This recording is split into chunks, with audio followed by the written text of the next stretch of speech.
Let's get on to some headlines on campus. With here we are sitting at the end of May, but man, there's a lot of things going on. Start with men's golf. Yeah, men's Big golf. Week. They finished second at the regionals and advanced to the NCAA championships. Remember, you had to be in the top 6 to advance, right? And they were sitting just outside of that after a couple of rounds, and it's like, hey, don't worry about it. They're going to be just fine. And then they played a phenomenal last round, and they finished second in regionals, and they advanced to the NCAA championships. Play begins this Thursday for BYU at Grayhawk Golf Club in Arizona. It's down in Scottsdale. I've played that course. Phenomenal Really? layout. It's great. They'll play their final round on Thursday to avoid playing Sunday. So the NCAA tournament goes through Sunday. So BYU will play the final round first. I always found that to be weird.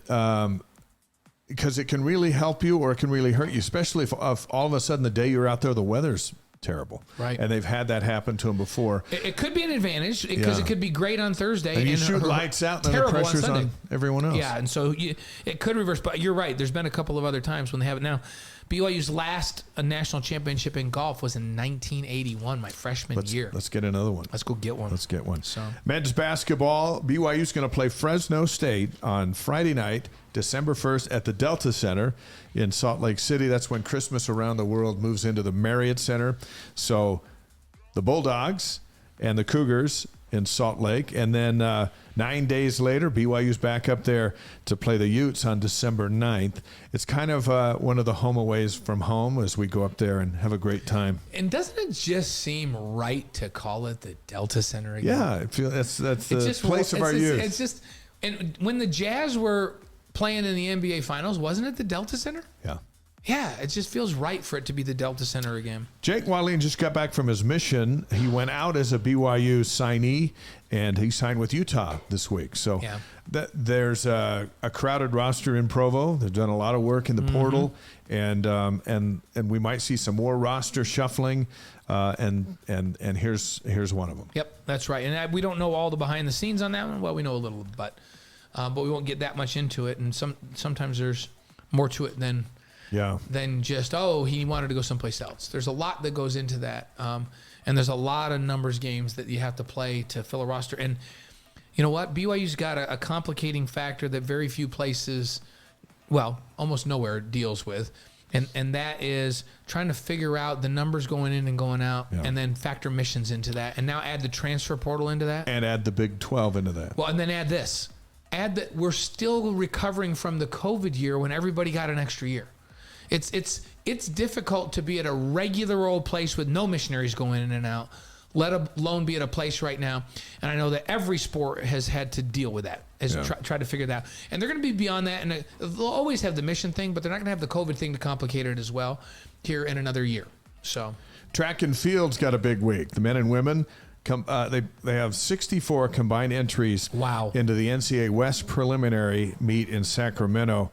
That's the second most in program history. The BYU men are ranked number 9 going in. The women are number 20. Competition starts tomorrow, Wednesday.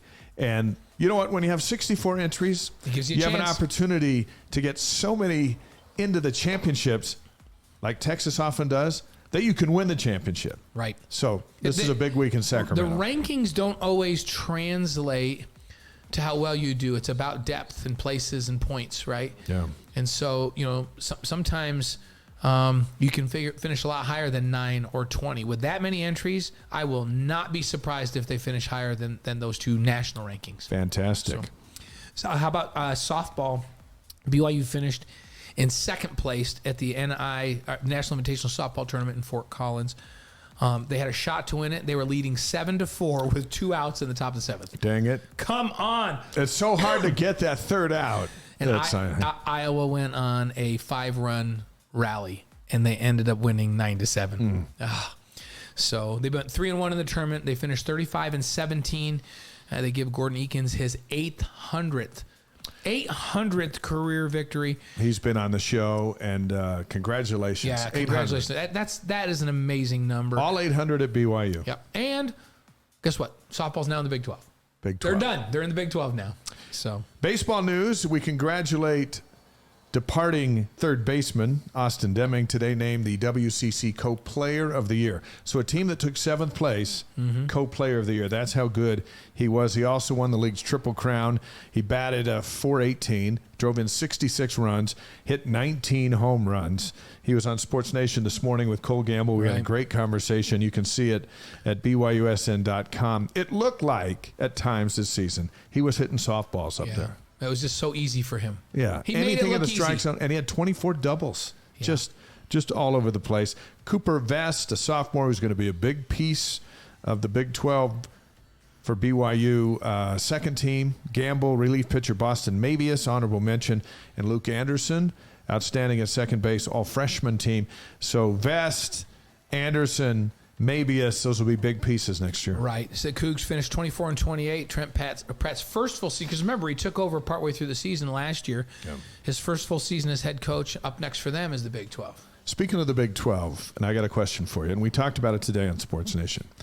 Baseball America projects 7 Big 12 teams in their tournament. Oklahoma, Texas, West Virginia, Oklahoma State, Kansas State, TCU, and Texas Tech. The Big 12 had 7 teams in the Big Dance this last year. Oh, wow. So who has a bigger challenge, basketball or baseball? Oh. And this morning, while you think about that, I answered that I think basketball is now, after their additions in the portal, is more equipped to go in there and compete in the Big 12 than baseball, considering that they're both heavyweights. You know, you get 7 teams in the NCAA tournament in either of those two sports, you're dealing with something extra special. Yeah. Baseball's got a lot of work to do, I think basketball's done some good things. Yeah, I do, and I think basketball's not that far removed from being really good. Where they're an NCAA tournament team, they've been to the NCAA tournament in recent history, so it may be a little bit further. I mean, it's the best league in college baseball. It's the best league in college basketball.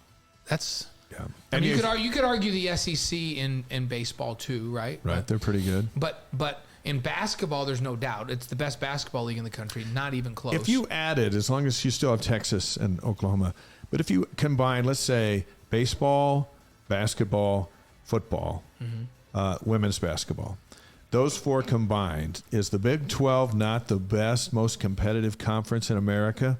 Football, you'd lean to the SEC, okay. Baseball, I think you lean to the Big 12. Basketball, you certainly lean to the Big 12, men and women. And, would you make that argument? The Big 12 is the most competitive of those in those 4 sports? I would say yes. In the country. Yeah. This is not all SEC. They got good teams, but they have 5 really good football teams, and so we'll give them that. Right. But I think the other 3, baseball, basketball, women's basketball, go to the Big 12. Yeah, absolutely. They don't go to the Big 10, and they don't. The Pac-12 is good in women's basketball, but that's it. But they're top heavy. Yeah, that's it. Yep. And so, kudos to the Big 12, and they got a lot of momentum. And that's just not that we're Big 12 homers.